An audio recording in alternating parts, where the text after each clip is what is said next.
Notre trimestre thématique a été consacré à l'étude de la physique des systèmes quantiques hors équilibre à très grand nombre de particules.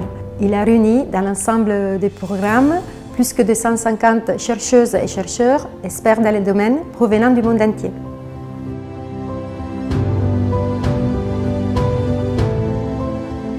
Le programme de ce trimestre était très dense et très riche. Nous avons commencé avec une école à Cargèse et puis en plus que les programmes réguliers du trimestre, nous avons eu aussi 2 conférences, l'une sur les simulateurs quantiques et l'autre sur les systèmes quantiques pilotés. En plus, nous avons aussi organisé plusieurs événements grand public à la Maison Poincaré.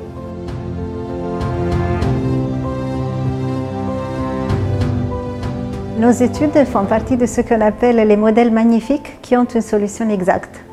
On utilise les symétries et des outils mathématiques très poussés comme l'intégrabilité et la théorie des champs.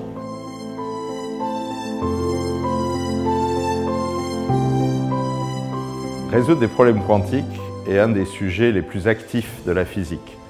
Et parmi tous les problèmes de ce vaste domaine, notre programme traitait de l'un des plus difficiles, à savoir qu'est-ce qui se passe quand on a un très grand nombre de particules qui sont en interaction. C'est déjà un sujet extrêmement ardu quand ces particules sont à l'équilibre et qu'on peut utiliser des outils qui ont été bien établis, comme la température par exemple.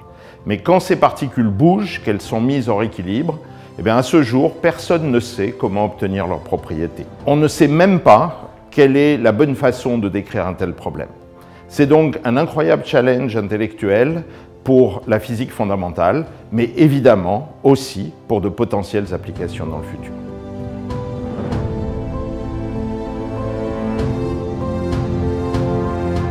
One important example is quantum technologies, quantum computers or other protocols. They are all operating under non-equilibrium conditions.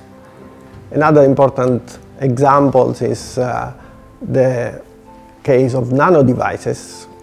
In all cases, in both examples, they operated under non-equilibrium conditions. Pour faire des progrès sur un sujet si difficile, l'unique méthode est de mettre ensemble les experts mondiaux du sujet pour qu'ils puissent se rencontrer, échanger et que les idées nouvelles puissent émerger. Il faut un espace de liberté pour les idées pour que la recherche avance. Cet espace de liberté nous a été offert par l'environnement exceptionnel et les supports logistiques et financiers dans l'Institut Henri Poincaré et du Centre Émile Borel.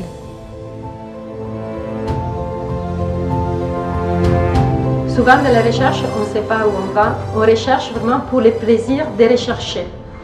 Et puis on trouve des choses qui étaient totalement inattendues.